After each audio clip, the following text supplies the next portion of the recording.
case by case, you look at what you have that's a competitive advantage and where your opportunities are. Oh, yeah. are. That's the business school's experts that tell you. Differentiate your advantage. Huh? Okay. Yes. That even though the Taiwanese, the Chinese, and the people from Hong Kong speak the same language and think the same way, they behave differently. In what ways exactly do they behave differently? Oh, all right. The Hong Kong people, I'll give you one example. Hong Kong has few, you call top-tier universities. There's one university called Hong Kong University. But there's also one is trying to compete with MIT, is a technology institute. And I have quite a few friends, being their deans and so forth over there, and talk to me like this. Most Hong Kong people want to go to the Hong Kong University. Why? Because the graduates there, the network, is getting into the business. So Hong Kong people behave mostly business first. Okay. Technical and other things, well, that's secondary. So the Taiwanese there, they want both. They want both this and that, and the only trouble is those laws and the conditions constrain them somewhat. In the mainland China, is they wanted everything, and then the law has not well established. As long as they know they have the relationship, they have the ties, they can almost do anything. On the other hand, if you don't, you got caught. So the behavior is formed by the environment and the laws and the situation they operate in. As far as understanding, language and all that, not that much difference. So the goals may be very similar, but the path you would take to get to your goals may be a bit different. Exactly, yes. I wanted to ask you about the role of government money. A lot of the large Taiwanese companies had very sweet government contracts near the beginnings of their existence. I'm thinking about E-Tron, that is run by Dr. Nikki Liu, who's a Stanford grad.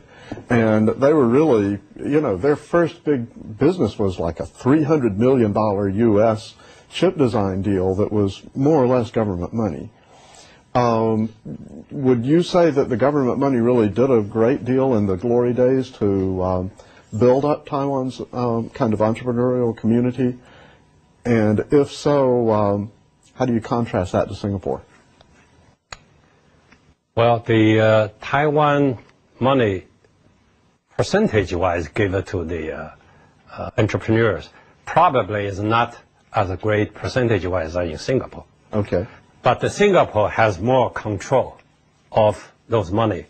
Taiwan sometimes give you the money and relatively let you run with it, and as long as you give them return. So that's the two different way of operating. And so in Taiwan, well, Nikki, I know. Then of course, you know, Nikki, because ex-IBM, and Morris Chan and him very well know each other well, and put some good word in. Then the government says, yeah, if you look at the government, if they got a whole pot of money, what are they going to do with it? Right? They have to invest somewhere. But if they invest somewhere, they're afraid if they did something wrong, they will get blamed. So therefore, they want bet on something which they can trust. That's come back to where your trusting is. So if you have some people established, knows you, back, for, you know, as a testify for you, then the government will be very nice to you. And then when they get the money to you and you're successful, they won't come to take a picture with you. The next day you show it in the newspaper and then tell your boss that how well a job I did, you know. So mutually beneficial. So, yeah. Now I have to say that at one level of abstraction, some of this sounds like Silicon Valley. That's not effective. You know, a lot of people know each other. Okay, so there's this phenomenon where people are living up in the city but coming down to the valley to work, right? Sure. Now, the VCs are actually down here instead of up in the city. But what is it? Is it really just this, you know, looking for big opportunities? What's the kind of difference? Why isn't Taiwan going to be the Silicon Valley of Asia, okay, which would be a transition away from manufacturing and into kind of being the innovation center? It will be a long way before Taiwan can be a Silicon Valley. Because Silicon Valley, you see, Brazil, Germany, and all that come to ask me, say, I want to become a Silicon Valley. So I told them, I said, don't try to become a Silicon Valley. If you learn something from Silicon Valley, to transplant it into your area can move you to a certain direction. Consider yourself success. If you try to copy Silicon Valley, it's very difficult. I said, first of all, you don't have such a nice weather. Okay? Second one, you don't have such an open society. Right? You know, in Europe, my goodness, you know, those guys are very, many ways, you know, their tradition, all that. You go out and here's a church, there's a Mozart, there's a Beethoven, who the heck I am, okay? So, yeah, and then there's people also that way. So it's difficult, right? And then, of course, then you have Stanford and Berkeley. They keep each other honest. And this kind of university, you don't find it in other places. So you have all this, and then with the VCs. No place had a VC like that. So I said, with all this together, tell me where you're going to find all this. If you don't have that, you don't have Silicon Valley. If you don't have Silicon Valley, is that the end of the world? No. You can take whatever Silicon Valley's good things to move you to the area you want. That's what you ought to do.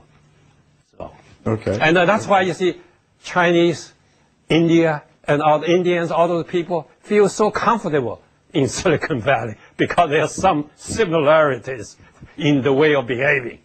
I mean, over here, I think it's more Viet Cong, guerrilla warfare fighters rather than West Point graduates. Okay. If there's something that Taiwan should pick up from the Valley, though, to move Taiwan in a better place, what would it be? I think they should send out some of their good people back to this valley. And stay here for about 5 to 10 years, then go back. I think that would be my suggestion. Okay. Very practical. Other comments, questions?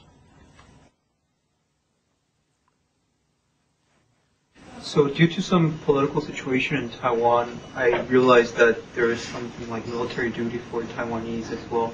How does that play into the role of like bright people coming out to the Valley? Well, the military duty, let's see. You see, you have an escape for that. Because if you work for ITRI or work for something, you don't have to go to military service. But you used to have to work 6 years. You see, I stayed in Taiwan 6 years. I told them, I said, look, don't complain to me about you serve the military. I served the same length 6 years here, okay? So, therefore, you have one way to do that. On the other hand, the military service is only about 2 years right now, right? 2 years in your whole lifetime is not a big deal. As a matter of fact, in the 2 years, it may train you physically pretty good. Mind-wise, maybe not getting any smarter. But so that's not too bad. I don't see that as a big deterrent. Yes. I just want to comment that people who get into graduate school at Stanford have a year of military service pardoned. They can come to the U.S. after 12 months of military service from the Republic of China. Okay. So you see, I told you, if there's a law, you always find some solution.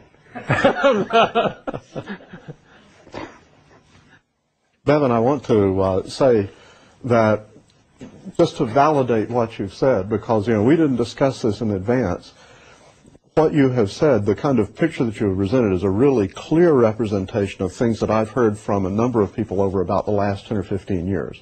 I think it was 1997, I happened to be on a panel with Morris Chang. And Morris said, the problem with Taiwan people is they're too entrepreneurial. Nobody wants to sit around and build a $6 billion company. They're looking for the next new fast kind of option. The point about the venture capitalists moving kind of toward traditional industries, again, to look for the best, quickest business opportunity, as opposed to really wanting to change the world in some way. right? Maybe that's where the really kind of desire to build something big, really how you're going to change the world is kind of That's part of why, that. yeah, that thing you're right. I think sometimes I often wondered, does where you live really affect you that much? Probably. Taiwan is a small island and has about 1,000 earthquakes per year, and you have typhoon and all that. So therefore, the mountain is very steep and go up, and so the water comes down, immediately goes out to the shore. So everything is short, small. Therefore, you don't look at building a big thing. So suppose if you send the people from Taiwan into U.S., into other place in the bigger area, and then changing a little bit in the viewpoint, that's very helpful. So do you think that these cultural differences are I think it has a things lot we of, can overcome? I think you can, but invest time. Yeah. Invest time. You can't do it very fast. You need time to invest. Okay. We've got some refreshments outside, and we'd like to continue our discussions informally. This has been one of the most enjoyable and, straightforward presentations. I'm really glad you're representing your own point of view and not somebody else's. Bevan, thanks for a great talk.